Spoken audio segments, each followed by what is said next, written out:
Cette semaine dans Podcast Story. Madame Claude Vistel, en coulisses, est la femme qui a lancé Marvel en France. Ni plus ni moins. Sans elle, la culture comics dans notre pays aurait été radicalement différente. Et c'est celle qui, contre vents et marées, a imposé l'Araignée, les 4 Fantastiques, le Surfeur d'Argent, Iron Man, les X-Men et Daredevil, entre autres. Je vais vous raconter l'histoire de Madame Claude Vistel, la femme qui a lancé Marvel en France. Pendant ses premières années de métier, tout a été facile pour Gaspard, qui s'est laissé un peu porter par le courant, sans réfléchir, sans faire de réels choix. Il est jeune, et tout se passe bien sans qu'il n'y fasse rien. Alors, l'indolence s'installe. Il n'a pas encore conscience de la fragilité d'une carrière de comédien. Mais après quelques bides cinématographiques, un barrage contre le Pacifique ou encore le premier cercle avec Jean Reno, les propositions se font plus rares.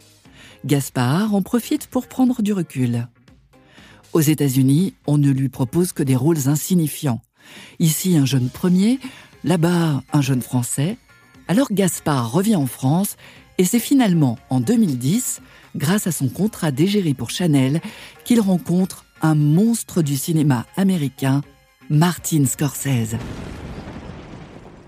L'Inquisition espagnole se démarque par son fanatisme, mais elle reste un cas à part. À Rome, l'organisation prend un autre chemin. L'invention de l'imprimerie a entraîné un profond changement dans l'accès aux connaissances. Le savoir n'est plus réservé à quelques privilégiés et il circule plus rapidement que jamais. Les inquisiteurs, qui officient dans la ville éternelle, en ont bien conscience.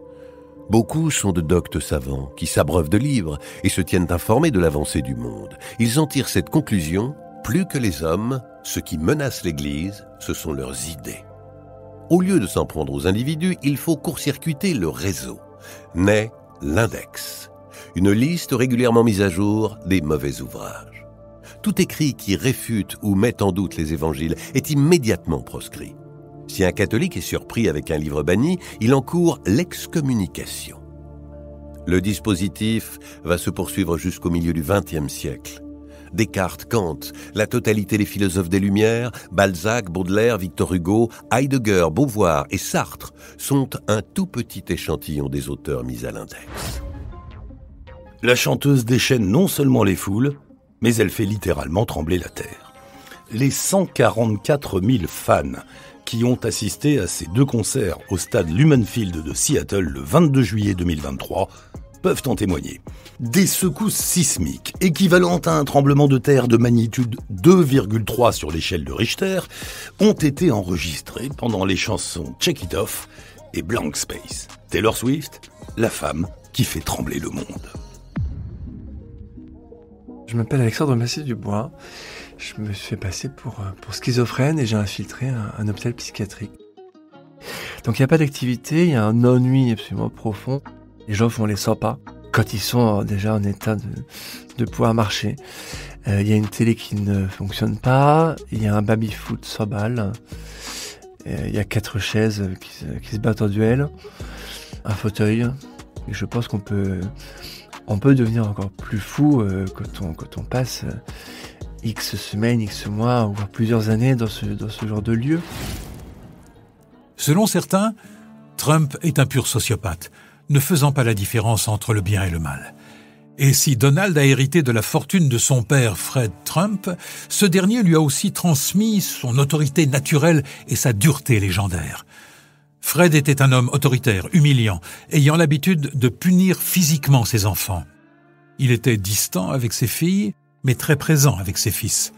Ce rapport de domination physique et psychologique, Donald l'applique à son tour avec ses camarades de classe.